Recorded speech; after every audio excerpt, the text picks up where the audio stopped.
2002 में मध्य प्रदेश सरकार ने एक सूचना के अधिकार का एक अधिनियम लाया, लेकिन वो अधिनियम भी अप्रभावी रहा, क्योंकि उस अधिनियम का उपयोग करते हुए जब एप्लीकेशन हम लगाते थे तो वो अधिनियम तो शेर था, लेकिन बिना दांत का शेर था।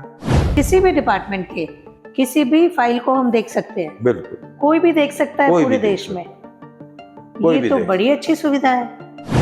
हम शिकायत ही नहीं करते, ये मान लेते हैं कि क्या होगा शिकायत करके, कुछ नहीं होता, कोई सुनता तो है नहीं। लोकायुक्त की कार्रवाई किसी ऑफिसर पे होना उनके करियर के लिए अच्छी बात नहीं है, तो वो वैसा होने की संभावना न हो, इसलिए वो या तो कार्रवाई करेंगे या आपको सही समय में जवाब देंगे या आपकी समस्या को हल कर देंगे। सिर्फ दस्तावेज ही नहीं, हर वो चीज आप देख सकते हैं सरकारी, जो सरकार के पैसे से निर्मित हुई है।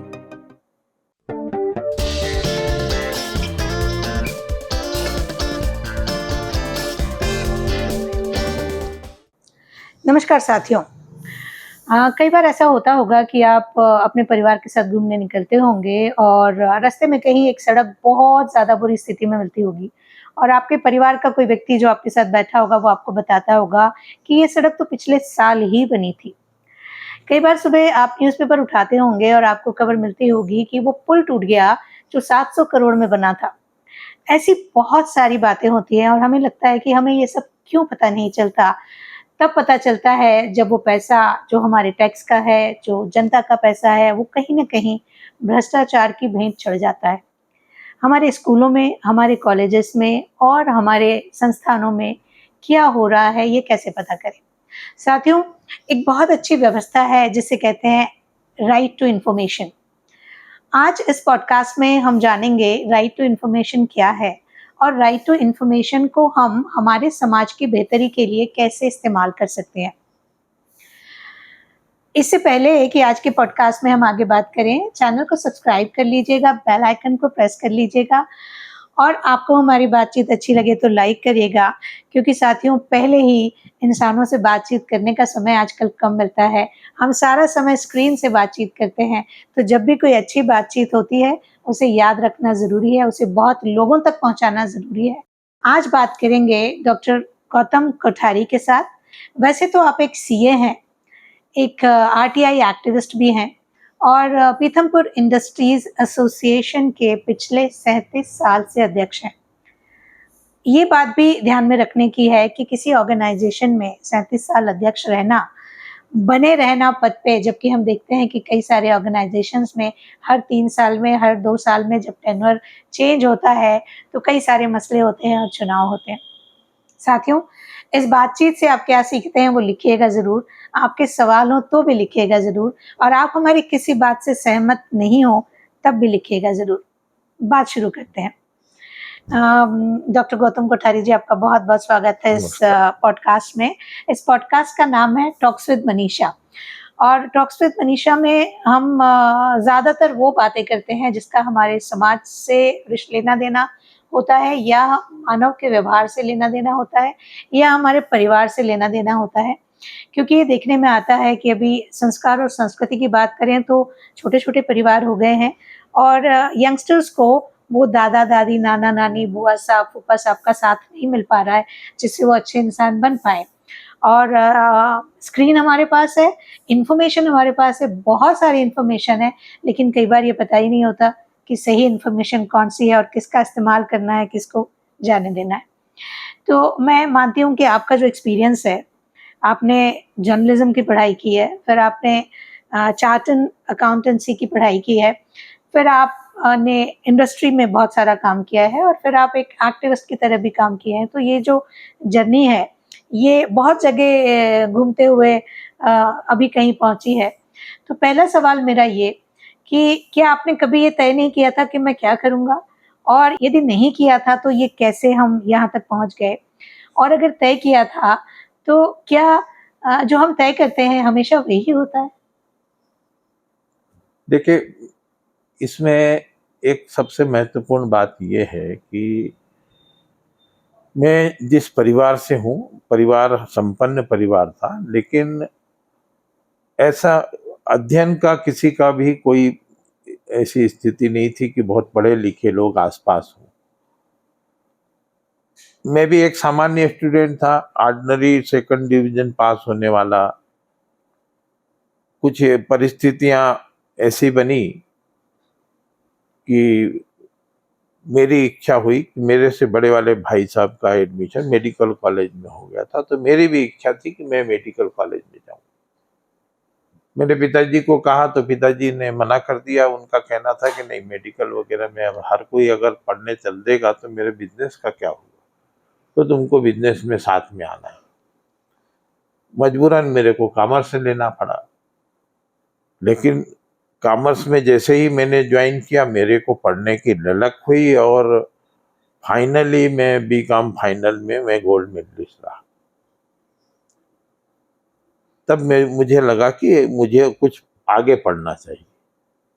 मेरे सबसे बड़े ब्रदर जो है वो इंजीनियर है, वो उस समय हिंडाल्को में थे, तो वो जब आए हुए थे, मैंने अपनी इच्छा जाहिर की, पता किया कि इसमें कॉमर्स में सबसे बड़ी पढ़ाई कौन सी होती है, तो तब बताया गया कि सीए होती है। तो मैंने कहा मुझे सीए करना है। फिर हमारे पिताजी अड़ गए, लेकिन मैं भी अड़ गया। तो मेरे भाई साहब ने ये बात कही, उनने मेरा सपोर्ट किया और पिताजी को कहा कि नहीं, इसको पढ़ने दो और इसके आगे की व्यवस्था मैं करूँगा। तो देश के एक नामी chartered accountant RS. Lodha and company जो है, बहुत नामी फर्म थी। आर.एस. लोढ़ा उसके सर्वे सर्वा थे। ये वही आर.एस. लोढ़ा है जिनको बिरलास की, महादेव बिरला की सारी संपत्ति मिली। उनको अप्रोच की गई और मेरा एडमिशन उनके यहाँ हो गया था। तो एक अच्छी कंपनी में मैं सीए करने के लिए पहुंच गया। पर मुझे कलकत्ता सूट नहीं करता था। बहुत वहाँ का पानी ऐसा था कि मुझे डायरिया हो जाता था। तो मैंने एग्जाम सेंटर इंदौर चुना। अच्छा। और इंदौर चुनने के बाद में मुझे यहाँ एग्जाम देने के बाद मुझे अच्छा लगा कि ये बहुत अच्छा शहर है। मैं बात कर रहा हूँ 76 की, 1976 की। 1976 में इंदौर इतना खूबसूरत और इतना बढ़िया शहर था। यहाँ की शाम सुबह बहुत प्यारी होती थी, खान पान बहुत प्यारा था। मैंने इंटर पास किया, फिर फाइनल पास करने के लिए बाकी था। इस बीच में मैंने राजनांदगांव में रह करके, छत्तीसगढ़ राजनांदगांव मेरी जन्म स्थली है, वहाँ रह करके मैंने चाय का बिजनेस शुरू किया। 1.5 साल मैंने चाय का बिजनेस किया। उसके बाद जब फाइनल एग्जाम देने में यहाँ आया तो सारा कुछ वाइंड अप करके आया और ये सोच करके आया कि इंदौर में ही आगे रहना है। जबकि दूर दूर तक इंदौर में मेरी कोई जान पहचान नहीं थी, कोई रिश्तेदारी नहीं थी। लेकिन एक मेरे साथ का जो सहपाठी था वो इंदौर से सीए कर रहा था। उसने कहा कि हम मिल करके यहाँ काम कर लेंगे। हमने काम शुरू किया तो कोई काम देने को तैयार नहीं हुआ। बड़ी समस्या की स्थिति हुई तो मैंने बच्चों को पढ़ाने का काम शुरू कर दिया, ट्यूशन पढ़ाने लगा। रोज 40 किलोमीटर साइकिल से जगह जगह जा करके ट्यूशन पढ़ाता था। 1 साल तो मेरा गुजारा ऐसे ही चला। बाद में उन स्टूडेंट्स ने कहा कि सर आप इतनी मेहनत करते हो, आप एक कोई कमरा ले लीजिए, वहीं पे अपन हम सब आ जाएंगे। तो मैंने एमजी रोड पर एक कमरा किराए पर ले करके और वहाँ कुछ मुड्डे लगा करके मैंने ब्लैक बोर्ड वगैरह लगा दिए। बाहर एक बोर्ड लगा दिया, कोठारी इंस्टीट्यूट। तो एक इंस्टीट्यूट खड़ा हो गया। उन बच्चों ने अच्छा प्रचार किया और वो इंस्टीट्यूट चल निकला।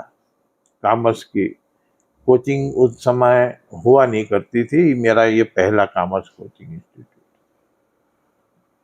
इस बीच में मेरा फाइनल हो गया सीए का। मैंने बड़ी जगह ले ली और कोठारी इंस्टीट्यूट को कंटिन्यू किया। साथ में अपनी सीए की प्रैक्टिस चालू करी। सीए की प्रैक्टिस में मेरे पास में उस समय इंडस्ट्रीज का माहौल इस प्रदेश में शुरू हुआ था और उनके लिए प्रोजेक्ट रिपोर्ट बनाने का बड़ा काम था, जो फाइनेंस कारपोरेशंस को सबमिट होती थी या बैंकों को सबमिट होती थी। तो मैंने प्रोजेक्ट रिपोर्ट बनाना चालू किया। जिस मकान में मैं किराएदार था उस मकान मालिक के बच्चों ने मुझे अप्रोच किया कि एक प्रोजेक्ट हमारा बना दीजिए, और हम उसमें इंडस्ट्री डालना चाहते हैं। पीथमपुर की नई नई शुरुआत हो रही थी। जब उनके साथ में मैंने काम किया, उनका प्रोजेक्ट रिपोर्ट बनाया, तो उनने कहा कि आप भी इसमें शामिल हो जाइए प्रोजेक्ट में। मुझे लगा कि ठीक है, मैं शामिल हो जाता हूँ। तब तक मेरा छोटा ब्रदर मेरे साथ आ गया था, तो उसने कोठारी इंस्टीट्यूट करीब करीब संभाल ही लिया था। तो मैं उनके साथ हो गया। हमने पीथमपुर में इंडस्ट्री डाली। इतनी कठिनाइयां थी पीथमपुर में, अनाप शनाप कठिनाइयां। भले ही सरकार दुनिया भर के प्रलोभन दे रही थी, लेकिन जिन कठिनाइयों में उस समय वहां के उद्यमी थे और जो संघर्ष था, उस संघर्ष के साथ मैं भी बहुत परेशान था। इस बीच में केंद्र सरकार ने एक सब्सिडी की जो नीति थी, उसमें सब्सिडी की नीति को विड्रा कर लिया। हमारी सरकार, मध्य प्रदेश की सरकार में जो बैठे हुए प्रशासनिक अधिकारी हैं, उनने एक ऐसी गलती की थी कि करीब करीब 300 उद्योग जो पाइपलाइन में थे, जो इंडस्ट्री लगा रहे थे, वो सारे सपेटे में आ गए। उसमें मैं भी था, मेरी इंडस्ट्री भी थी। मुझे कुछ सूझ नहीं रहा था। तभी मुझे सूझा कि अकेले मैं नहीं लड़ पाऊंगा। तो मैंने संगठन के लिए आह्वान किया। मेरी ही फैक्ट्री में 13 लोगों ने मिल करके बैठ के चिंतन किया और वही संगठन बन गया। ये जो पीथमपुर इंडस्ट्रीज हाँ, एसोसिएशन, ये पीथमपुर औद्योगिक संगठन नाम हो गया उसका। सभी ने मुझे कहा कि आप ही अध्यक्ष बन जाइए। मैं अध्यक्ष हो गया, बाकी पद बांट लिए गए। तो ये एक ऐसी स्थिति थी कि परिस्थितियां सामने आती गई और मैं उन परिस्थितियों के साथ साथ आगे चलता गया। संगठन बन गया। अब चूंकि मैं इस बीच में मैंने जर्नलिज्म की भी पढ़ाई की थी, तो मैंने उसका पूरा उपयोग किया। समाचार पत्रों को पीथमपुर की कोई खबर मिलती नहीं थी, मैंने उनको खबर देना शुरू करी। हल्ला मचा। हल्ला मचने के बाद में नई दुनिया ने तब एक संपादकीय लिखा, और वो संपादकीय इतना प्रभावी हुआ कि आखिर अर्जुन सिंह जी को हमारे से मुलाकात करने का न्योता देना पड़ा। इस बीच में आपको बता दूं कि 86 में हमने एक अखबार चालू किया था, चौथा प्रहरी, जो सांध्य दैनिक था और एक राजनीतिक उद्देश्य से चालू था। और उस अखबार में हम अर्जुन सिंह के खिलाफ ही लिखा करते थे। लेकिन अर्जुन सिंह जी से जो मीटिंग हुई, अर्जुन सिंह जी ने स्वीकार किया कि पीथमपुर इज माई बेबी। मेरे से गलती हुई कि मैं पीथमपुर का ध्यान नहीं रख पाया, तो अब मैं पूरा ध्यान रखूंगा। और उसी बैठक में उन्होंने पूरे शासन प्रशासन को संदेश दे दिया। एक मैनेजिंग डायरेक्टर जो MP AKBN के थे, उनको वहीं के वहीं उन्हें ट्रांसफर कर दिया। ये जब स्थिति बनी तो निश्चित रूप से हमें लगा कि बहुत अच्छा अब आगे होने वाला है। लेकिन हमारा दुर्भाग्य था कि 89 के फरवरी में ही अर्जुन सिंह जी चले गए। चुरहट लॉटरी कांड हुआ और उसको लेकर के उनका कहीं नाम आया और उनको पद छोड़ना पड़ा। तो हम अर्जुन सिंह जी से तो बहुत कुछ बेनिफिट ले नहीं पाए, लेकिन अर्जुन सिंह जी ने एक संदेश जरूर दे दिया कि पीथमपुर में बहुत समस्याएं हैं और उसको हल करना जरूरी है। तो इस प्रकार से एक संगठन की शुरुआत तो हो गई, लेकिन समस्या ये थी कि इंडस्ट्रीज की समस्याओं को दूर करने के लिए क्या करें, इसका कोई रास्ता नहीं मिल रहा था। बार बार ये स्थिति उत्पन्न होती थी कि हम हर सप्ताह भोपाल जाते, अपनी समस्या सरकार के मंत्रियों के पास, अधिकारियों के पास रखते थे, समस्या हल ही नहीं होती थी। हमारे देखते हुए बहुत सी गलतियां हो रही थी, लेकिन उन गलतियों का हमारे पास में कोई लेखा जोखा नहीं होता था, और हम उन गलतियों को पकड़ नहीं पाते थे। ये जरूर दिख रहा था कि ये गलतियां हुई हैं, लेकिन उसको पकड़ने का कोई साधन ही नहीं था। 2002 में मध्य प्रदेश सरकार ने एक सूचना के अधिकार का एक अधिनियम लाया, लेकिन वो अधिनियम भी अप्रभावी रहा, क्योंकि उस अधिनियम का उपयोग करते हुए जब एप्लीकेशन हम लगाते थे तो वो अधिनियम तो शेर था, लेकिन बिना दांत का शेर था, तो उससे कोई डर ही नहीं रहा था और कोई जवाब भी नहीं दे रहा बिना था। दांत का शेर माने? बिना दांत का शेर मतलब उसमें अगर सामने वाले ने आपको कोई जवाब नहीं दिया तो आप उसका कुछ बिगाड़ नहीं सकते। तो फिर मतलब ही नहीं हुआ। तो वो ऐसा अधिनियम था वो। 2005 में जब 12 जून को ये अधिनियम आया तो उसमें पूरी व्यवस्थाएं थी, और वो व्यवस्थाएं इतनी पुख्ता थी कि ये अधिनियम, इस अधिनियम को बनाने वालों के लिए भी परेशानी का कारण बना। कांग्रेस सरकार ने जब इस अधिनियम को लेकर के आई, यही अधिनियम उनके लिए समस्या का कारण बना, क्योंकि लोगों ने एप्लीकेशंस लगाई और नेचुरली, और अंदर की पोल पट्टियां खुल के आने लगी। ऐसा नहीं है कि पहले गलतियां नहीं होती थी या पहले घोटाले नहीं होते थे या कभी सब एकदम साफ सुथरी सरकार रहती थी। सरकार का तो चरित्र वही है, लेकिन जैसे ही ये अधिनियम आया तो सबके चरित्र बाहर आने लग गए। बहुत सी चीजें इस तरह से प्रूव होने लग गई कि जैसे आंखों देखा हाल हो। मुझे सबसे ज्यादा स्कोप इसलिए दिखा कि मैं बरसों से पीतमपुर की समस्याओं के लिए और पीतमपुर में हो रही अनियमितताओं के लिए लड़ रहा था। तो अगर हम ये समझें पहले कि राइट टू इंफॉर्मेशन है क्या और कैसे हम इसको इस्तेमाल कर सकते हैं। राइट टू इंफॉर्मेशन वास्तव में एक पारदर्शिता के लिए बनाया गया कानून है। सरकार में पारदर्शिता रहे, सरकार के कार्यों में पारदर्शिता रहे, इसके लिए ये कानून बनाया गया।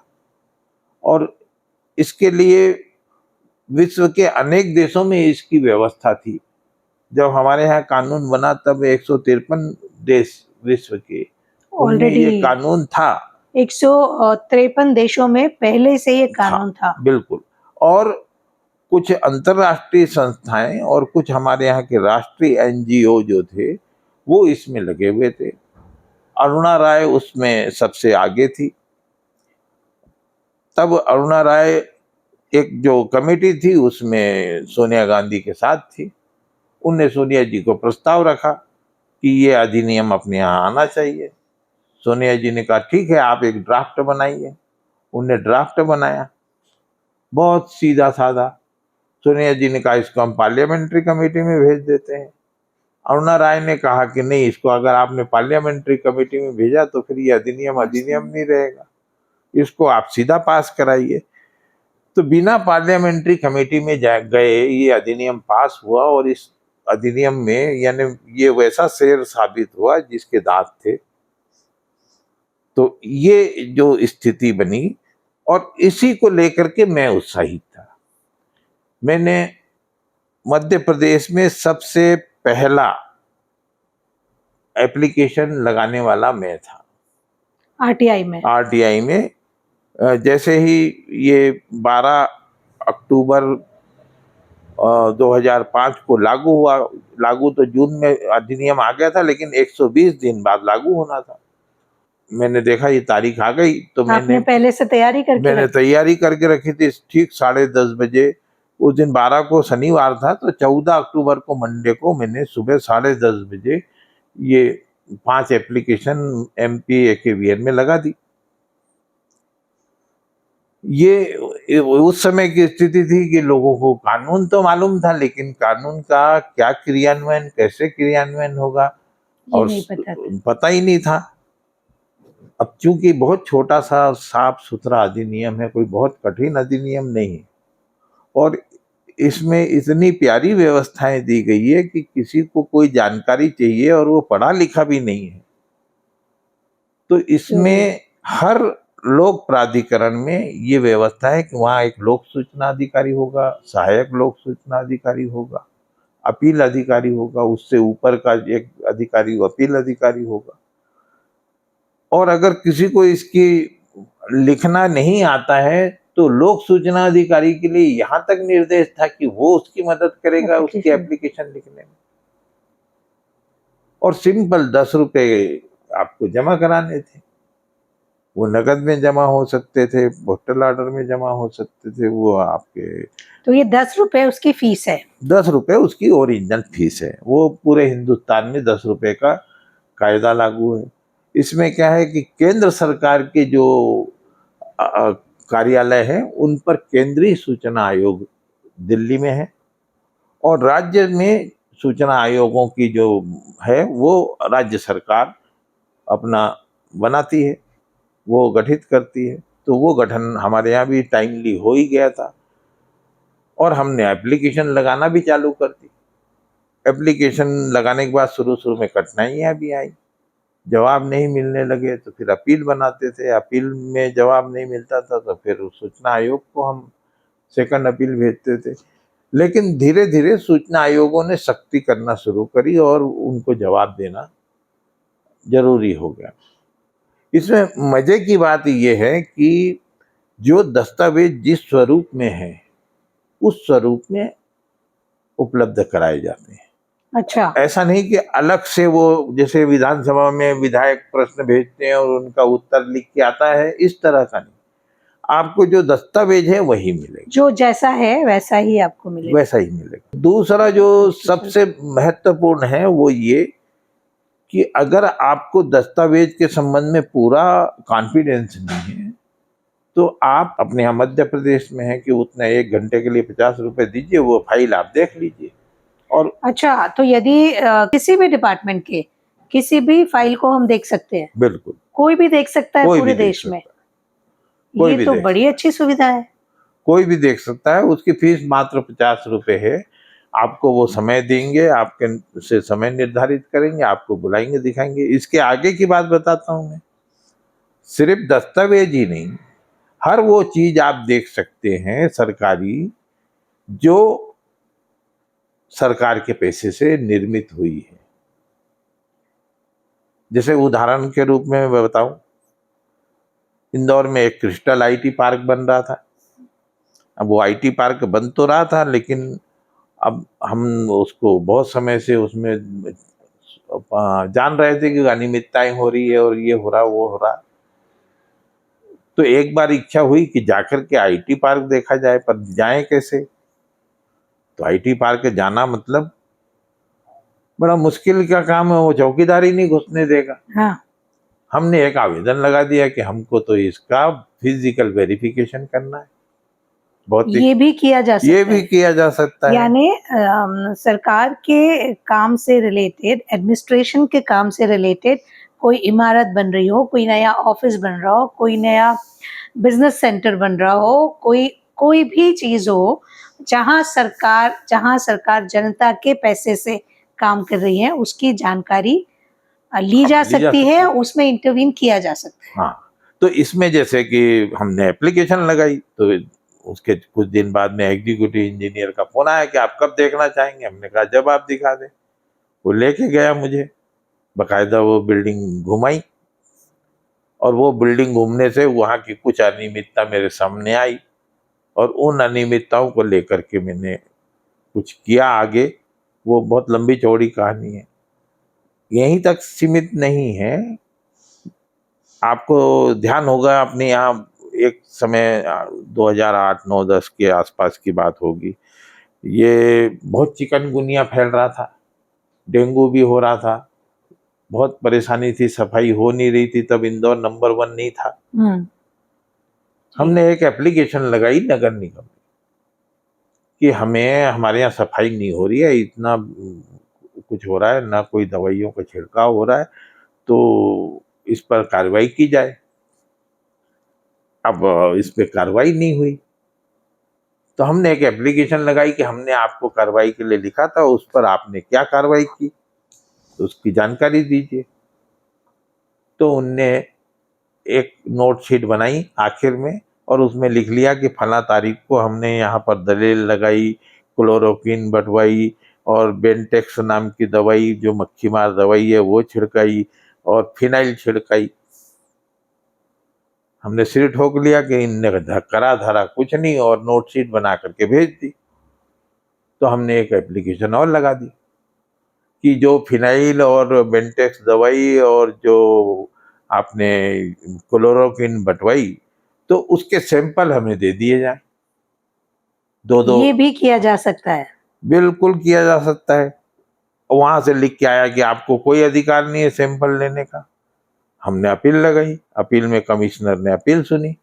हमने उनको किताब दिखाई कि ये सैंपल भी लेने का हमको अधिकार है और क्योंकि 30 दिन हो गए हैं, अब 30 दिन में आपने जानकारी दी नहीं, इसलिए अब मुफ्त में लेने का अधिकार है। अच्छा, तो 30 दिन तक जो जानकारी है वो चार्जेबल है, वो 2 रुपए पर पेज आपको मिलेंगी। और यदि उनकी गलती से यानी ऑफिसर्स की गलती से हमें वो 30 दिन तक ना मिले तो फिर वो उनकी जिम्मेदारी है कि वो हमें मुफ्त में दे, बिल्कुल, फिर पैसे नहीं लगे। फिर पैसे नहीं ले सकते वो। ओके। तो फिर उनको मुफ्त में वो देना पड़ा सैंपल। और सैंपल कैसे देना उनको आइडिया नहीं था। उनको हमने सिखाया कि जैसे नगर निगम दूध वगैरह के सैंपल लेता है वैसे ही हम भी लेंगे। तो हमने सारे नए टीन खुलवाए और उसमें से निकलवा करके और 2-2 शीशियां भरवाई, सील लगवाई, सील लगा करके बकायदा उनसे पंचनामा करवाया और एक एक उनको दिया कि भाई कल के दिन के लिए आप अपने पास रख लीजिए।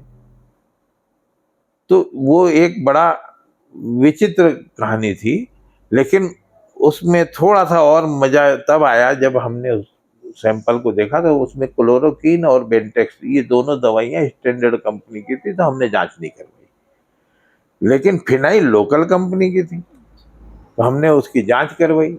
21 दिन बाद में सरकारी लेबोरेटरी में जांच करवाई, वहां से रिपोर्ट आई कि ये फिनाइल तो काला तेल है जला हुआ, जिसमें सिर्फ फिनाइल की खुशबू आ रही है लेकिन फिनाइल है नहीं। तो हमने सोचा चलो अब नगर निगम को अब निपटाते हैं इसमें। लेकिन वहां से खबर लीक हो गई सरकारी लेबोरेटरी से कि ऐसा कुछ इंक्वायरी हो रही है। और फोन आ गया मेरे पास कि आप तो उद्योग विरोधी काम कर रहे हो, आप तो उद्योग एसोसिएशन के प्रेसिडेंट हो और उद्योग के विरुद्ध में काम कर रहे हो। मैंने कहा क्यों? तो बोले वो फिनाइल का आप क्या करोगे जिसकी रिपोर्ट निगेटिव है। मैंने कहा उस पर कार्रवाई करवाऊंगा नगर निगम पर। उन्होंने कहा नगर निगम पे कोई कार्रवाई नहीं होनी है। नगर निगम तो पहले दिन ही सर्टिफिकेट ले लेती है जो फिनाइल सप्लाई करता है उससे कि ये लेबोरेटरी का सर्टिफिकेट है। तो मरेगा तो वो जिस उद्योग ने बनाया है। हमने कहा मरने दो, अगर कोई उद्योग गलत कर रहा है तो उसको मरना चाहिए। तो खैर इसमें बहुत दबाव मेरे पास में आए, बहुत कुछ हुआ, लेकिन सैंपल लेने का अधिकार हर सूचना के अधिकार अधिनियम में हर नागरिक को है। आप ये बहुत ही अच्छी बकायदा सुविधा है। यानी अगर आपके घर के बाहर पेवर्स लग रहे हैं तो आप उस पेवर्स की जो क्वालिटी है उसके संबंध में जानकारी पहले तो नगर निगम से ले लीजिए कि किस स्टैंडर्ड के पेवर्स हैं, उसका स्पेसिफिकेशन तो होगा ना। उसके बाद में आप पेवर्स मांग लीजिए, आप भेज दीजिए उसको, उस स्टैंडर्ड का वो बना है कि नहीं। आप बन गई रोड, रोड का सैंपल ले सकते हैं। आप उनको कह सकते हैं कि आप हमको कोर कट करके और हमको सैंपल दीजिए, तो वो एक किनारे से कोर कटिंग की जो मशीन आती है उससे मशीन से निकाल कर देंगे। बस इतना ही है कि आपको चार्ज आपको देना पड़ेगा। 30 दिन के भीतर अगर दिया तो, 30 दिन से ऊपर हो गए तो फिर वो चार्ज भी नहीं लगेगा। फिर आप वो जो आपने सैंपल लिया है उसको लेबोरेटरी टेस्ट करा सकते हैं, आपको ऑफिशियल रिपोर्ट मिलेगी। उसके बाद में अगर वो गलत है तो ठेकेदार भी निपटेगा और जिन लोगों ने उसकी निगरानी की है उनकी भी जिम्मेदारी होगी। तो सूचना का अधिकार बहुत सीमित अधिकार नहीं है, बहुत व्यवस्था को ठीक चलाए रखने के लिए एक बिल्कुल बड़ा टूल है। बहुत बड़ा टूल है। हालांकि सरकार कोशिश कर रही है कि इसको किसी प्रकार से कमजोर कर दिया जाए। अधिकारी कोशिश कर रहे हैं कि किसी प्रकार से इसको कमजोर कर दें, किसी प्रकार से जवाब से बच जाएं, लेकिन फिर भी इस अधिनियम में बहुत धार है। इसके जो मूल प्रावधान है उनको अभी तक कमजोर नहीं किया जा सका है। ये जरूर है कि बीच में थोड़े बहुत ऐसी स्थितियां परिस्थितियां बना दी गई कि आयुक्तों के ऊपर अंकुश आ गया। पहले उनका कार्यकाल पूरे 5 साल का होता था, अब वो 5 साल का कार्यकाल निश्चित नहीं रहा। केंद्र सरकार चाहे तो जब भी किसी के कार्यकाल में कमी कर सकती है, किसी को भी हटा सकती है। फिर निजी जानकारी को मौलिक अधिकार का दर्जा दे दिया गया। ये जो पुट्टास्वामी का जो केस था 2017 में, उसमें उसको मौलिक अधिकार दे दिया, तो बहुत सी निजी जानकारी अब उपलब्ध नहीं हो सकती। एक आम आदमी इसके जरिए से क्या-क्या कर सकता है?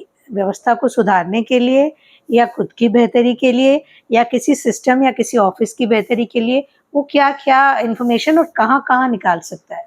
देखिए, आम आदमी सरकार में कहीं भी किसी भी प्रकार की कोई कठिनाई उसको आ रही है, तो वो उसको उसके ये सूचना के अधिकार के माध्यम से सॉल्व कर सकता यदि उसने किसी काम के लिए अप्लाई किया है या है। जी किसी हाँ, टेंडर के लिए अप्लाई किया है और उसको जवाब नहीं मिल रहा है, तो वो सूचना के अधिकार में बिल्कुल, जानकारी माँग सकता है बिल्कुल मांग कि यदि सकता है। आपने मुझे नहीं दिया तो किसको दिया और क्यों, मतलब क्या क्वालिफिकेशन से दिया या क्या इसके नॉर्म्स थे, ये भी माँग सकते हैं। हर चीज मांग सकते हैं। इवन जैसे कि कोई पद के लिए इंटरव्यू किया गया, उसमें 4 लोग थे, उसमें वो एप्लीकेंट भी था और उसका चयन नहीं हुआ। अगर वो जानना चाहता है कि उसका चयन क्यों नहीं हुआ और जिसका चयन हुआ वो उसकी पात्रता क्या क्या थी, है?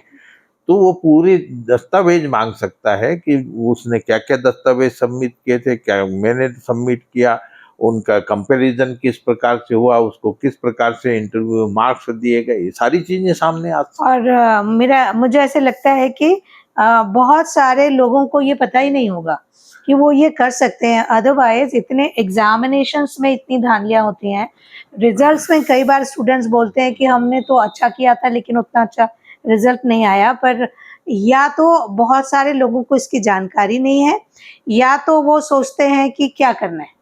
नहीं, जानकारी नहीं है। ये सूचना जो है, इंफॉर्मेशन इज पावर, वो जैसे बोलते नॉलेज इज पावर, तो इंफॉर्मेशन इज पावर। मैं 2005 के बाद से मैंने एक अपनी प्रक्रिया बना रखी है। मान लो सरकार में मैंने कोई ज्ञापन भेजा, वहां से कोई जवाब नहीं आया, 15 दिन बाद मैं एक आरटीआई भेज देता हूँ कि मेरे इस ज्ञापन पे क्या कार्रवाई हुई, वो दस्तावेज उपलब्ध कराएं। अब ये आम बात थी कि हम सरकार को कुछ लिख के भेज रहे हैं और वो देखे अनदेखी कर देते थे, वो कचरे के डब्बे में चला जाता था।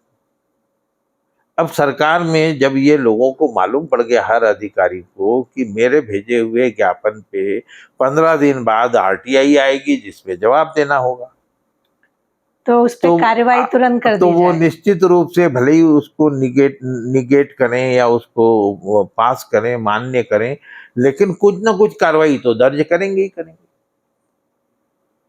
तो ये जो सूचना का अधिकार है, इसका एक बहुत छोटा सा उदाहरण आपको बताता हूँ। एक बार एक दफ्तर में एक कोई परिचित मिल गया, हमने उससे पूछा यहाँ क्या कर रहे हो, तो उसने कहा कि मेरा कुछ बिल है 10-1 हजार का, लेकिन वो अकाउंटेंट पहले तो पैसे मांग रहा था और जब मैंने नहीं दिए तो अब बोल रहा है कि फाइल नहीं मिल रही है, गायब हो गई कहीं। तो अब जब तक फाइल नहीं मिलेगी तब तक कि मेरा पेमेंट प्रोसेस नहीं होगा। अब बोले भाई साहब मैं क्या करूं, चक्कर खा रहा हूँ। मैंने कहा काय को चक्कर खा रहे हो, जेब में 10 रुपए हैं? उसने कहा हाँ। मैंने वहीं उसकी एप्लीकेशन बनाई कि फाइल के दर्शन करने। उसने एप्लीकेशन बनाई और जाकर के वहाँ 10 रुपए जमा कराया, एप्लीकेशन लगा दी कि मुझे फाइल के दर्शन करने। 3 दिन बाद में वो अकाउंटेंट ने उनको बुलाया कि भैया ये तुम्हारी फाइल, ये तुम्हारा बिल और ये तुम्हारा प्रोसेस कर दिया है, पेमेंट का चेक ले लो। तो ये एक अधिकार तो है। अब फाइल गुम गई बोल करके और अगर किसी को घुमा रहे हो आप और इस तरह से, और सामने वाले को ये नहीं मालूम कि उसके पास में इतना बड़ा अधिकार है कि फाइल अंदर कहीं भी होगी, उसको 1 महीने के अंदर तो सामने लाना ही पड़ेगा, 30 दिन के अंदर उसको दिखाना ही पड़ेगा। बहुत सी ऐसे काम हैं आप जनहित के भी आप देख लीजिए, सरकार की बहुत सारी योजनाएं हैं, वो सरकार की घोषणा होती है और योजनाएं जो है वो बाद में दफन होकर रह जाती है। आप एक सिंपल 10 रुपए का एक आपने एप्लीकेशन लगा दी कि इस योजना का क्या हुआ, ऑटोमेटिकली वो फाइल बाहर आएगी, उस पर क्या हुआ आपको बताना पड़ेगा, और आपको जब बताएंगे तो वो निश्चित रूप से वो सामने आएगी, तो उस पर कहीं ध्यान तो जाएगा। तो इसका ये मतलब है कि हमारे पास एक ऐसा टूल है जिससे हम अपने सिस्टम को दुरुस्त करने के लिए लगे रह सकते हैं। बिल्कुल ऐसा टूल है, और ये कई बार इस प्रकार से भी यूज में आता है कि अगर आपका कोई काम जो सही काम है वो अगर वहां नहीं हो रहा है सरकारी ऑफिस में, तो उसके पीछे में एक ही मंशा होती है कि काम को डिले करने के पीछे कि आप वहां कुछ भेंट पूजा करें।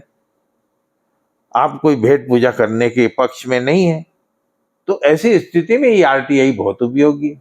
तो आपने कभी ऐसा मौका आया कि या तो तब जब आपको आरटीआई के बारे में ज़्यादा मालूम नहीं होगा, या आरटीआई के बाद भी, या आरटीआई ना लगा के भी आपको कहीं ब्राइब करना पड़ा हो किसी काम के लिए? नहीं, मैं 1988 में जब मैंने अध्यक्ष बना, उसके बाद से मेरी एक समस्या ये है कि कोई काम ब्राइब दे के किसी और का भी काम हो और ब्राइब दे के हो सकता हो, तो मैं तो बड़ा मुश्किल में रहता हूँ कि उसकी सिफारिश भी नहीं कर पाता। क्योंकि स्थिति ये है कि अधिकारी को मालूम है कि गौतम कोठारी को मालूम पड़ गया है कि ब्राइब देना पड़ रहा है, और दूसरा ये भी होता है कि मेरे नाम से अगर आदमी गया तो वो अगर पैसे देगा तो मुझे मालूम पड़ जाएगा, तो वो लेगा नहीं और काम भी नहीं करेगा। तो ये कई बार ऐसी समस्या होती है, तो मुझे तो उल्टा कहना पड़ता है कि भैया तुम जाओ अपना काम अपने तरीके से करा लो। लेकिन हाँ, कोई एकदम सीधा काम है और सही काम को नहीं कर रहा है, तो फिर मैं निश्चित रूप से उसमें अड़ जाता हूँ। अब ये इंडस्ट्री में है, बहुत से काम ऐसे होते हैं जिसमें कुछ गलतियां रहती हैं। अब गलतियां रहती है तो उन गलतियों के लिए मैं जाकर के बोलूं इसमें मेरे लिए भी समस्या है, बिल्कुल। तो मैं उनके लिए नहीं बोल पाता। लेकिन सही है तो मैं अड़ जाता हूँ, लड़ जाता हूँ।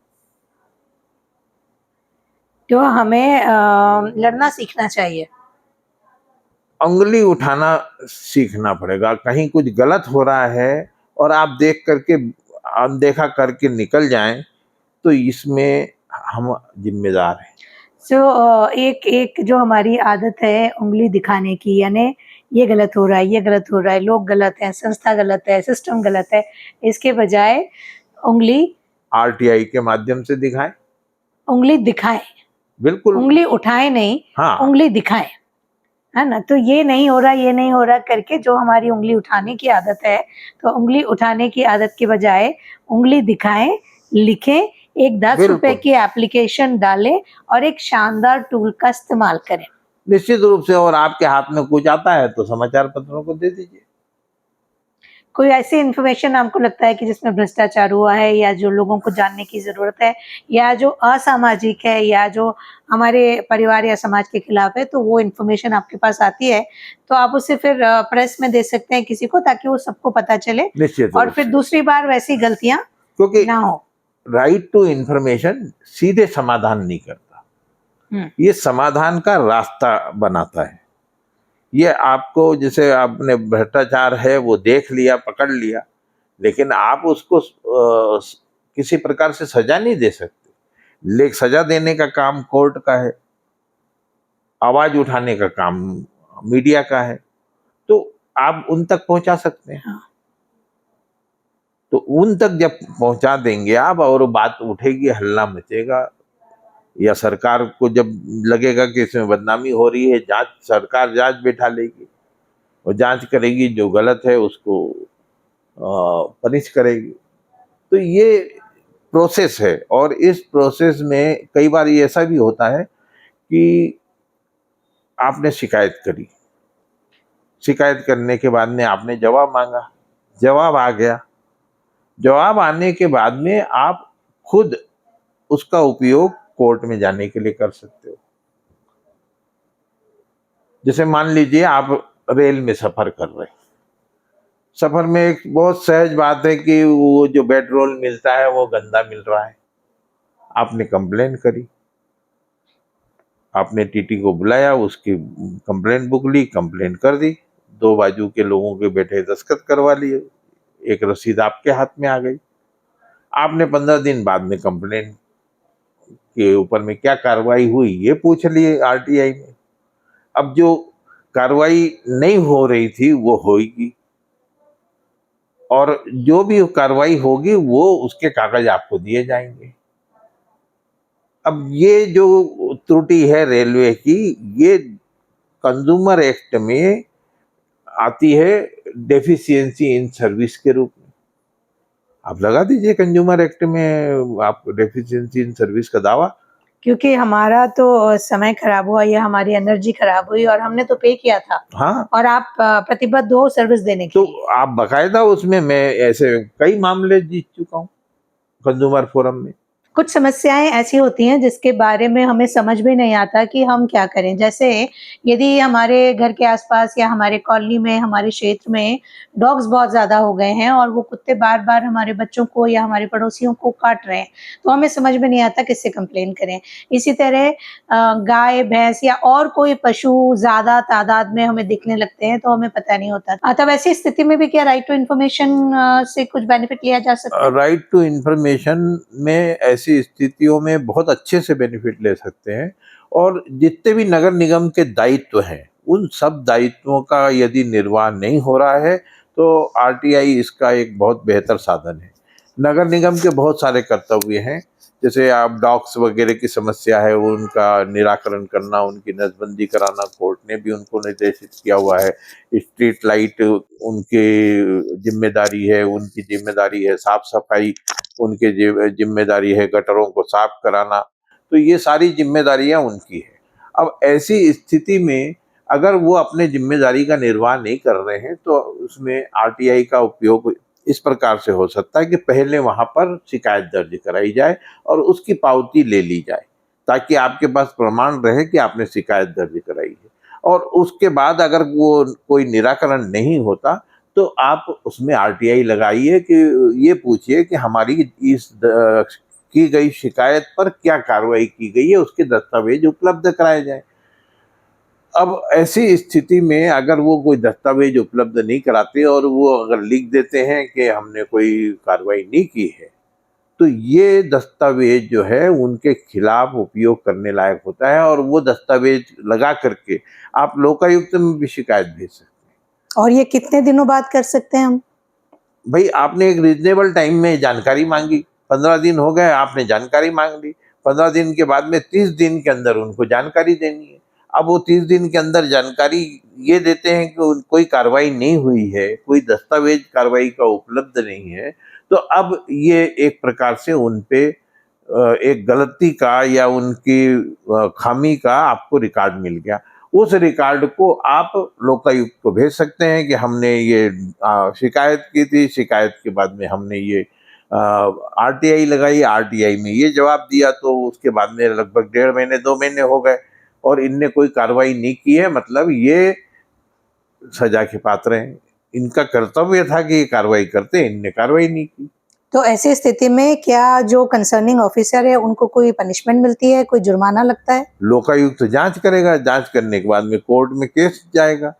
तो जब कोर्ट में केस जाएगा, और लोकायुक्त की जांच ही अपने आप में जांच होना, ये उनके लिए, अधिकारियों के लिए गले की हड्डी बड़ी होता है, बात। क्योंकि उनकी आगे की प्रमोशन, उनके आगे के सब कामकाज ये उन पे धब्बा बन जाता है, उनका रिकॉर्ड ही खराब हो जाता है। तो अपने रिकॉर्ड को अच्छा रखने के लिए वो जवाब जरूर देंगे, वो कार्रवाई उनको जरूर जवाब करेंगे। देना पड़ेगा, और अगर जवाब गलत दिया है तो फिर उसके भी रास्ते निकाले जा सकते हैं कि गलत को गलत प्रूफ करने के लिए। यानी इसमें क्या होता है कि अगर आपने दस्तावेज ले लिए तो आगे की आपकी कोई भी कानूनी प्रक्रिया के लिए वो दस्तावेज बहुत महत्वपूर्ण हो जाते हैं। उन दस्तावेजों के आधार पे आप अपनी बात को कोर्ट में भी प्रूव कर सकते हैं।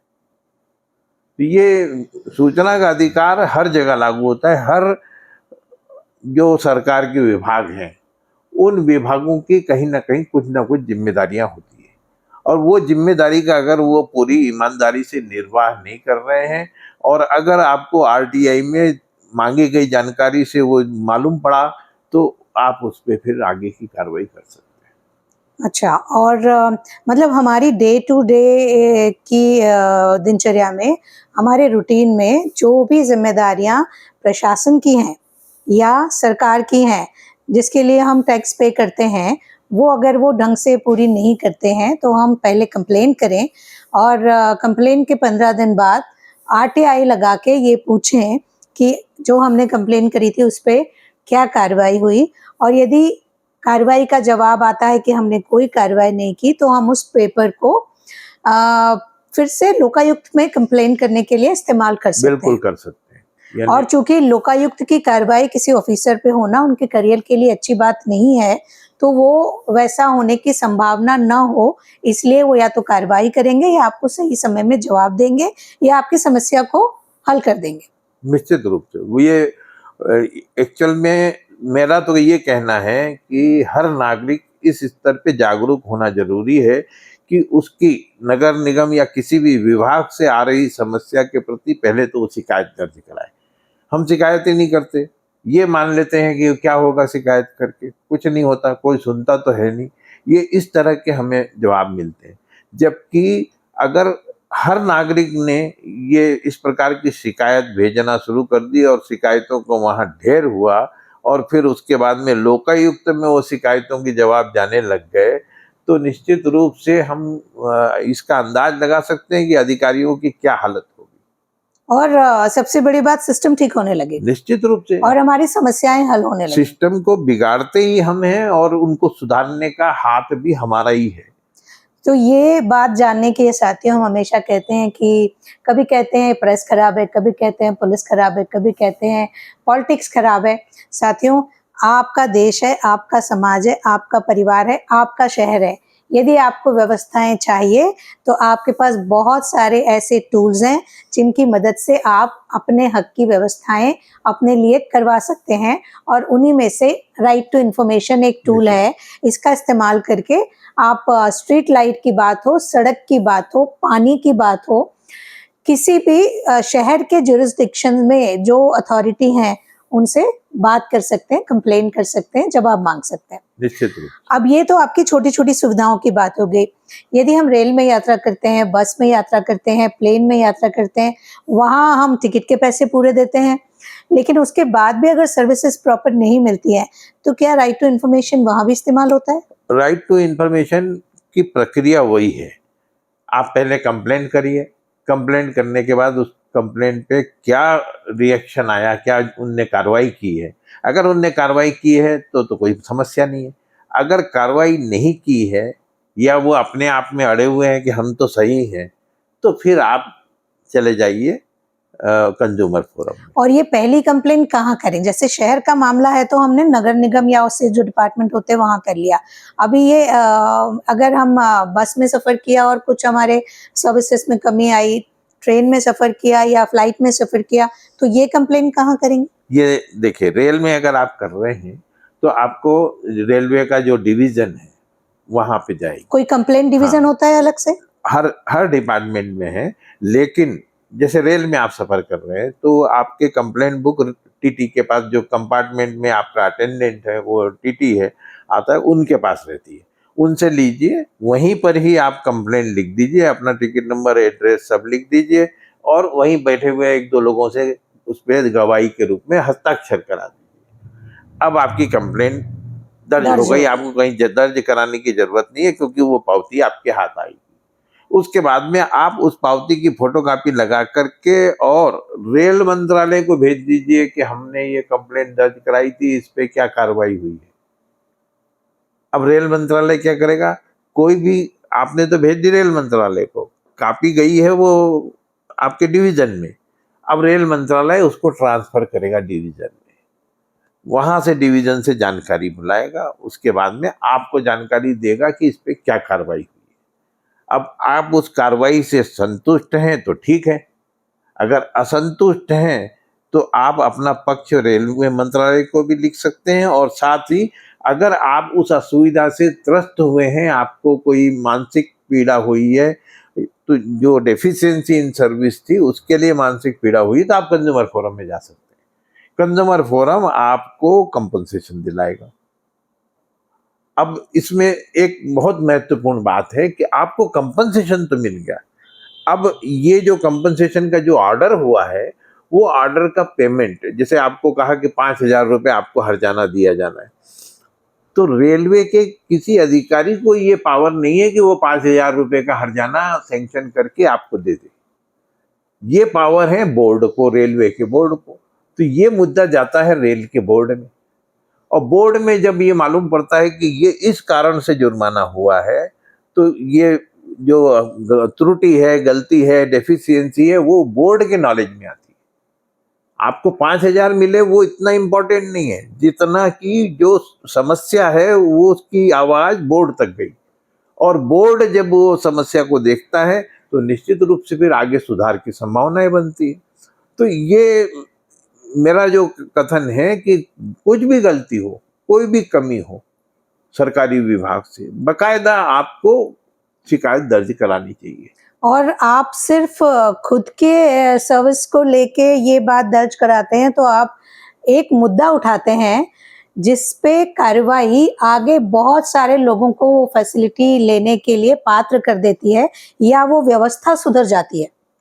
तो जब हम मोबाइल पे घंटों लगे रहते हैं साथियों, रील देखने के लिए, जवाब देने के लिए, बेवजह के चीज़ें पढ़ने के लिए, व्हाट्सएप यूनिवर्सिटी पे जो ज्ञान आता है उसके लिए, यदि हम उसके बजाय हम ये सोचें कोई एक समस्या को लेके कहीं एक एप्लीकेशन डालें, कहीं से शुरुआत करें, तो हम जिम्मेदार बनेंगे अपने समाज की सुविधाओं को सही करने के लिए, और जो आपका हक है उसको आप तक ले आने के लिए, या जो आपके परिवार का हक है उसको वहां तक ले आने के लिए।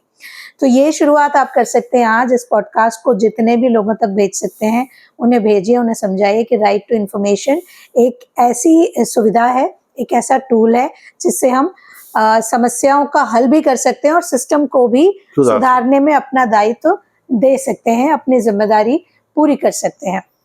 अब हम ये जानना चाहेंगे कि कोई ऐसा वाकया जब रेलवे से आपने कंपनसेशन भी ले लिया हो, या कोई बात अगर आपको याद हो तो लोगों को प्रैक्टिकली ज्यादा अच्छे से समझ में आएगा।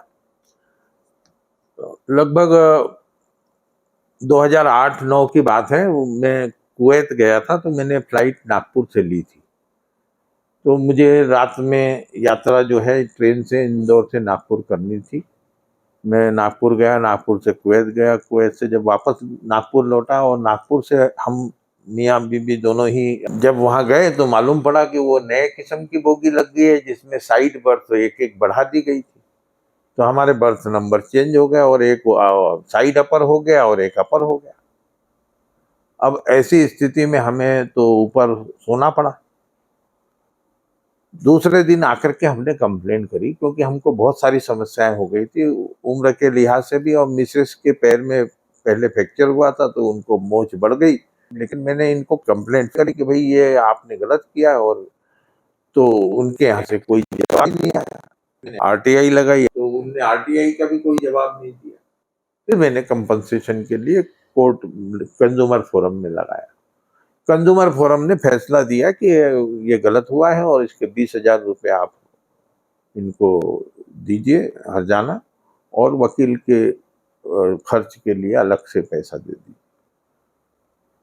रेलवे स्टेट फोरम में अपनी एप्लीकेशन लेके चला गया, अपील लेके चला गया, स्टेट फोरम ने भी उसको रिजेक्ट कर दिया। रेलवे का जो डिवीजन है उनने मुझे अपना कंज्यूमर फोरम में बुलाया, और जो पैसा कोर्ट ने कहा था वो मुझे दे दिया, उसका चेक दे दिया। तो मैंने पूछा कि भाई आप लोग नेशनल फोरम में नहीं गए, अपील तो आपको नेशनल फोरम तक जाना चाहिए थी।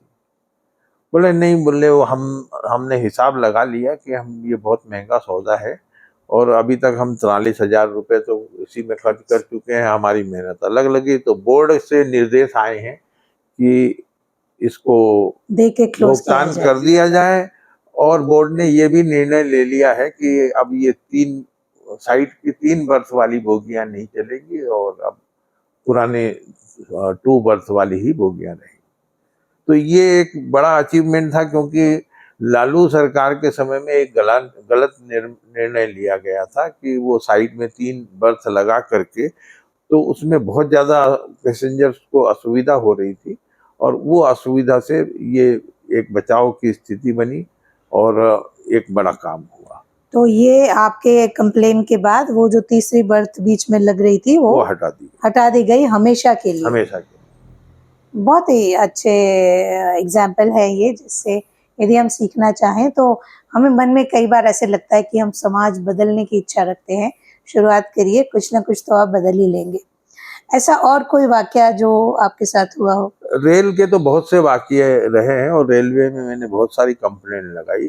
जैसे मैं अहमदाबाद जा रहा था, साइड की बर्थ मेरे को अलॉट थी, और वो फोल्डिंग वाली बर्थ थी। जब रात को सोने के लिए मैं गया तो देखा बर्थ ऊपर नीचे है।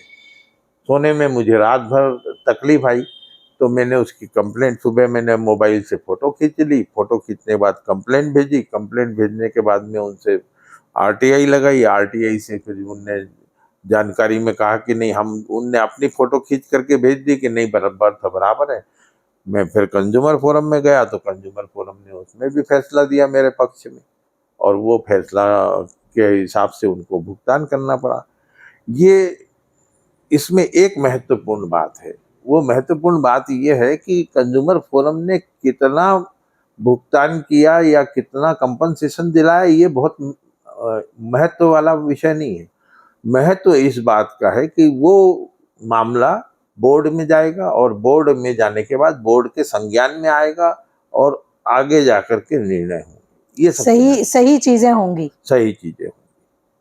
तो ये ऐसा भी हुआ। ऐसा एक बार हवाई जहाज में भी हुआ।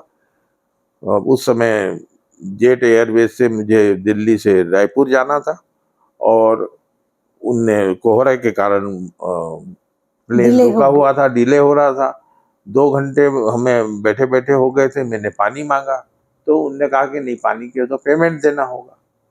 मैंने कहा पानी का पेमेंट कैसे ले सकते हो? उन्होंने कहा नहीं, हमारे यहाँ सब नियम बन गया है कि पानी का पेमेंट देना होगा। मैंने लौट करके कंप्लेंट भेजी तो उनका जवाब आया कि हम नियमानुसार आपसे सही मांग की गई है, और आपको भुगतान करना चाहिए पानी का। मैंने इस मामले को कंज्यूमर फोरम में ले गया। कंज्यूमर फोरम ने कहा कि भाई, पानी तो जीवन की अनिवार्यता है, और इस पे कोई चार्ज लगाना ये गलत है, और पैसेंजर को उसके मांग पर पानी दिया जाना जरूरी है। इसका एक फायदा ये हुआ कि अब हर चीज के आपको हवाई यात्रा में पैसे देने होते हैं, लेकिन पानी के लिए आप वो पेमेंट नहीं देना पड़ता। तो अब किसी भी हवाई यात्रा में हमारे देश में पानी के लिए कोई पैसे नहीं ले सकता है। जी हाँ। देखिए साथियों, आप छोटा सा प्रयास करते हैं, थोड़ी सी अवेयरनेस की जरूरत है, और सब कुछ बर्दाश्त कर लेंगे। इस बात से बाहर निकलने की बात है कि हमारा समाज है, हमारा राष्ट्र है, हमारे लोग हैं, और हम अगर मेहनत से काम करते हैं और टैक्स पे करते हैं तो क्यों बर्दाश्त करें। तो आप भी बर्दाश्त करना बंद करिए और एक छोटी सी शुरुआत करिए, ताकि आप कुछ अच्छा परिवर्तन अपने समाज के लिए कर पाएंगे। और कोई ऐसी बात जो आपको याद आती हो, जो बहुत इम्पोर्टेंट हो?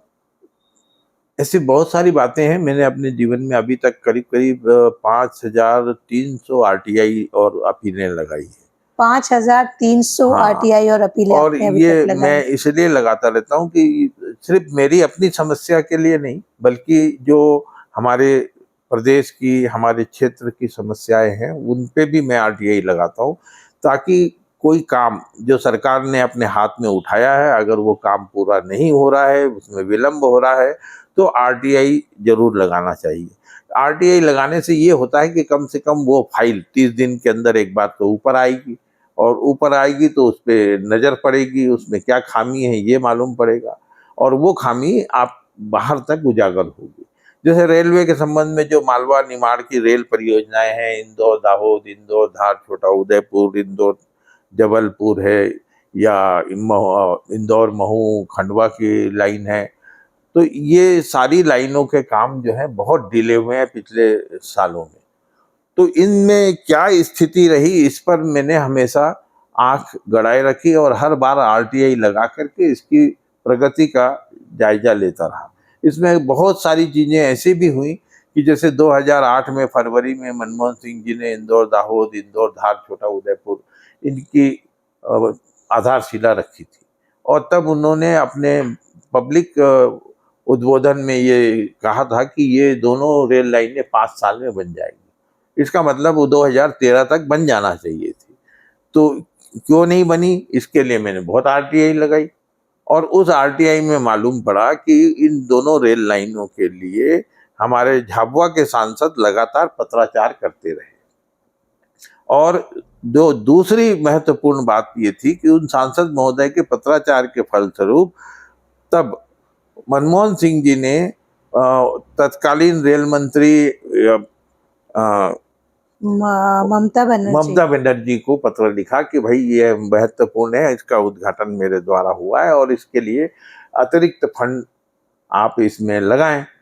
तो ममता बनर्जी ने वापस जवाब दे दिया कि भाई ये तो फिजिबल लाइन नहीं थी, लेकिन अब क्योंकि वहाँ आदिवासी क्षेत्र है तो उस दृष्टि से इन लाइनों का निर्माण होना है, तो ऐसी 1-2 लाइनें और हैं जिनमें हमको निर्माण कार्य कराना है, तो इसके लिए हमको 4,000 करोड़ केंद्र शासन अतिरिक्त रूप से दे दे।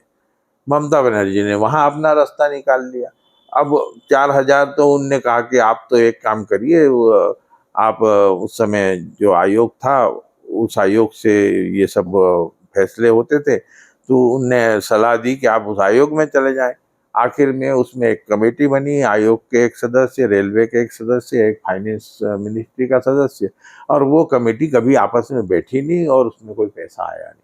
तो ये जो चीजें हैं वो सामने आती हैं, मालूम पड़ता है कि भाई कैसे क्या चीज सरकार में रुकी हुई है। और यदि ये करना हो कि ये कमेटी बने, बैठे और काम करे, तो क्या करना होगा? अब इसके लिए आगे का रास्ता जो है वो हमारे स्थानीय सांसद के ऊपर में होता है, जो संसद में इस मामले को उठाए और इसको लगातार उठा करके और सरकार को मजबूर करे कि वो कमेटी बैठे और उसमें काम हो। ये जवाब जिम्मेदारी उनकी होती है, और हमारी जवाबदारी है कि इस लाइन में, जो रेल लाइन है, इसमें जितने क्षेत्र पड़ते हैं, जितने सांसद हैं, उन सबको पत्र, तो वो पत्र हम लिख देते थे, लेकिन उन सांसदों ने भी कोई ऐसी कोशिश नहीं की। तो ये जरूरी नहीं कि अब हर कोई करे, लेकिन कम से कम सच्चाई सामने आना जरूरी है। तो ये सच्चाई मैं लगातार लाता रहा, अखबार वालों को देता रहा, समाचार पत्रों ने इस पे छापा भी। तो एक बेहतर स्थिति ये हो जाती है कि आपको मालूम पड़ता है कि कहाँ कमी हो रही है। जैसे ये इंदौर मनमाड़ रेल लाइन की बात करें, इस रेल लाइन की जितनी भी प्रोजेक्ट रिपोर्ट बनी, वो प्रोजेक्ट रिपोर्ट पूरी तरह से बोगस बनी, और हर बार ये कोशिश हुई कि उसको किसी तरीके से रिजेक्ट कर दिया जाए। जबकि इन्हीं की प्रोजेक्ट रिपोर्ट से, जो मैं चूंकि चार्टर्ड अकाउंटेंट हूँ, प्रोजेक्ट रिपोर्ट को समझता हूँ, तो मैंने उन प्रोजेक्ट रिपोर्ट का जब अध्ययन किया तो मालूम पड़ा कि जो रेट ऑफ रिटर्न वो 7% बता रहे हैं, वो 14% से ऊपर आ रहा है। जिसको रेट ऑफ रिटर्न को उनने 10% बताया, वो 20-21% हो चुका था। तो ये जो गड़बड़ियां हैं, क्योंकि सरकार तो रिपोर्ट पे चलती है और आरओआई पे चलती है, रिटर्न ऑन इन्वेस्टमेंट पे। तो आरओआई अगर 14% से कम है तो उसको, ये प्रोजेक्ट को फिजिबल नहीं मानते। तो जिन्होंने ये रेट ऑफ इंटरेस्ट कम बताया, उनके लिए क्या बेनिफिट है इसमें? काम नहीं होने देने में किसका बेनिफिट हो सकता है? ये एक प्रकार से क्या होता है कि ऊपर से ही निर्देशित हो जाता है, ये राजनीतिक फैसला है। अच्छा, कि हम हाँ कहेंगे और ना कहने का ये तरीका है। ये ना करने का तरीका है। तो आप किसी को नाराज क्यों करें? जो आया उसको खुश करके भेजिए और बाद में फुस कर दीजिए उसको। तो ये राजनीति है, और ये सियासत में तो ये सब चलता रहता है। तो ये इसमें एक चीज और होती है, कई बार हमें अपने दावे को सिद्ध करने के लिए आंकड़ों की और दस्तावेजों की जरूरत होती है। आरटीआई में ये दावे के लिए दस्तावेज आपको हमेशा उपलब्ध होते हैं। इवन आपको पीएचडी करनी है मान लीजिए, और पीएचडी किसी विशेष विषय विशेष पे कर रहे हैं, और उसका संबंध सरकारी दफ्तरों से। अब आप जवाब मांगने जाएंगे तो कोई आपको सरकारी दफ्तर में से कुछ देगा नहीं, आप दस्तावेज मांगने जाएंगे कोई देगा नहीं। लेकिन अगर आप आरटीआई लगा लगा करके और जानकारी निकालते हैं तो आपको आपकी रिसर्च के लिए पूरे दस्तावेज उपलब्ध हो जाते हैं। और उसके बेसिस पे आप अच्छे से रिसर्च कर सकते हैं। वो और फिर जब आप बात कहेंगे तो आपकी बात मजबूत हो जाती है और वो बिल्कुल काम भी होता है। निश्चित रूप से होती है। तो ये आरटीआई को आजकल हमारे कोर्ट भी मानते हैं कि आरटीआई में अगर मिले हुए दस्तावेज हैं उनमें सरकारी दस्तावेज हाँ है। और उस पे सील लगी हुई है। आप ऐसे नॉर्मल में कोई दस्तावेज ले जा करके कोर्ट में देंगे वो नहीं मान्य होता, लेकिन अगर उस पे सील लगी हुई है कि सूचना के अधिकार के अंतर्गत आपने प्राप्त की है तो वो दस्तावेज कोर्ट मान्य करता है और आपके पक्ष को मजबूती में लाने के लिए ये बहुत महत्वपूर्ण है। आरटीआई का उपयोग अनंत रूप से हो सकता है। आप लोगों के भले के लिए कर सकते हैं, अपने भले के लिए कर सकते हैं, समस्याओं को दूर करने के लिए कर सकते हैं। कोई गलत मान्यता सरकार में चल रही है उसको प्रूव करने के लिए आप कर सकते हैं। तो ये सरकार को दिशा देने का काम भी आप आरटीआई से कर सकते हैं। जरूरी नहीं कि ये हर चीज निगेटिव हो, बहुत सी पॉजिटिव चीज भी आरटीआई से होती है। कई बार ऐसे दस्तावेज हम इकट्ठा करते हैं और उस दस्तावेज के बेस पे सरकार को हम सलाह देते हैं कि ये इस प्रकार की गड़बड़ियां हुई है और उस गड़बड़ियों को सुधारा जाए। कई ऐसे मौके आए हैं जब मुख्यमंत्री कुछ कह रहा है और विभाग कुछ और कर रहा है। तो ऐसे भी किस्से हुए हैं। दिग्विजय सिंह जी के समय का एक कार्यकाल का एक उदाहरण है। उनने एक ओपन हाउस रखा। हमारे यहाँ से उद्योगपतियों ने मांग की कि जो ये फैक्ट्री लाइसेंस है वो 1 साल की बजाय 5 साल का इशू होना चाहिए, क्योंकि सरकार के पास ये अधिकार तो है कि कभी भी कोई खामी है तो फैक्ट्री लाइसेंस रद्द किया जा सकता है। तो हम हर साल अप्लाई करें और हर साल हम चक्कर खाएं, इससे बेहतर है 5 साल का कर दिया जाए। तो दिग्विजय सिंह जी ने अधिकारियों से पूछा भाई 5 साल देने में क्या तकलीफ है? तो उनने जवाब दिया कि साहब इनको 5 साल की फीस एक साथ भरनी होगी, 5 गुना फीस भरनी होगी। तो हमने कह दिया 5 साल की फीस हम इकट्ठा भर देंगे। उनने नोट शीट में सिर्फ ये नोट कर लिया कि उद्योगपति फैक्ट्री लाइसेंस के लिए 5 गुना फीस देने को सहमत है। ये नहीं लिखा कि 5 साल के लिए। अब फीस बैठे बुठाए 5 साल की हो गई, 5 गुना हो गई। फिर हमने हल्ला मचाया। तो जब हल्ला मचाया तो उनने कहा कि अच्छा ठीक है, अब इसको 5 साल कर देते हैं। तो अब 25 गुना फीस में 5 साल की आपको लाइसेंस मिल रहा।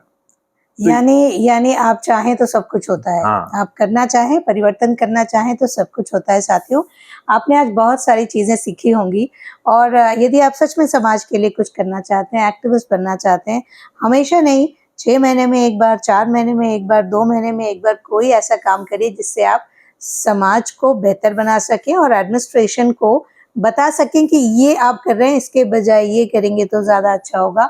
जब कोई बात बार बार कही जाती है और अगर सबको लगता है कि इसके बिना काम नहीं चलेगा तो हो जाएगा और हम एक अच्छा समाज बना पाएंगे। अब एक छोटी सी बात जो आपने कहीं बातों बातों में मुझे बताया था कि आप आजकल 3:30-4 बजे उठ जाते हैं और शाम को 4 बजे के बाद कुछ नहीं खाते हैं। तो ये परिवर्तन क्यों, कब से, इसके फायदे क्या और इसका कोई मकसद है स्पेशल? इसका एक मकसद है, इसको एक इंटरमिटेंट फास्टिंग का एक कॉन्सेप्ट है।